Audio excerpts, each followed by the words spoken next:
Let's talk about storytelling. So, I'm reading a new book called Made to Stick: Why Some Ideas Survive and Others Die. I've got it right here. I'll put a link in the text for anybody that's interested.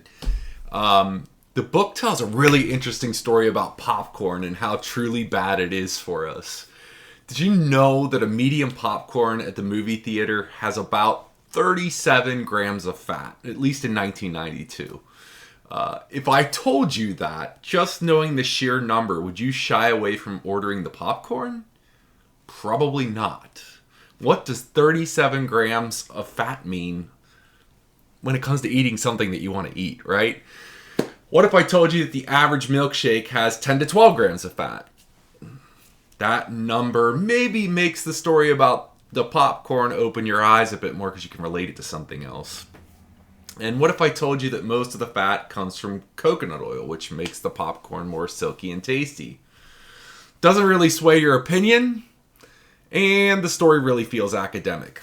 But there's a gentleman that's talked about in this book. His name's Art Silverman, and he decided that we needed something less academic and more visual to describe the health risks of buttered popcorn at your movie theater.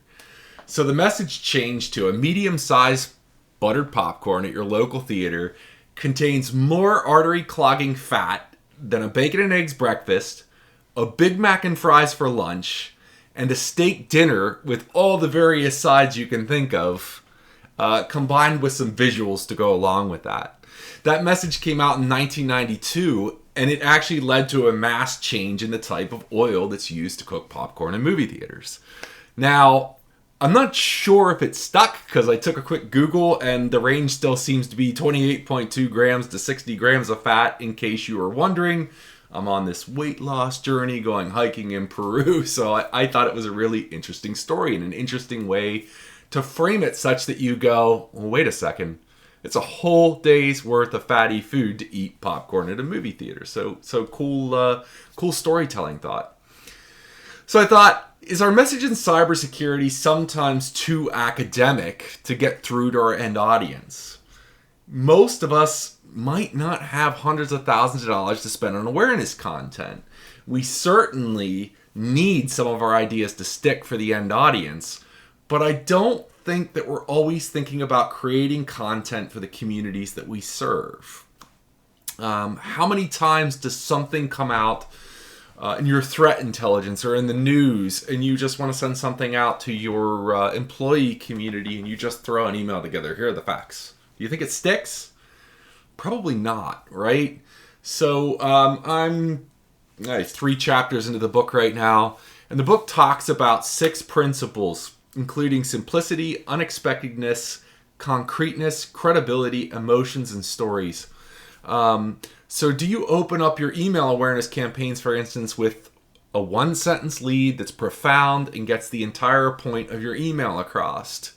What is your audience going to find interesting about your message? Why in the heck should they care?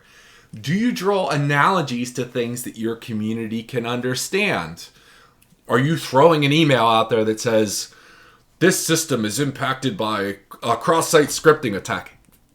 Your user community doesn't understand that. I mean, unless you're working at a high-tech firm where everybody's working on web application vulnerabilities, they have no idea. Do you grab their attention to create focus? Are you concrete in what you want someone to do? And are you to the point? If you want your user community to do something, are you telling them what you want them to do in clear terms and not burying it somewhere in the middle of the message? Do you offer proof, statistics, or anything that we can point to build credibility with our audience? Do you make them care about the message? For instance, I know a lot of people ask their users to reboot constantly. Where's the why in that? What's the why in a reboot? Who cares anyways? So my question for you today is, if you're putting awareness content out there in the cybersecurity world, are you telling the story? If so, do you have go-tos that you can share with the world here on how you tell stories to your end users or your community? So thanks for watching, and we'll see you next week.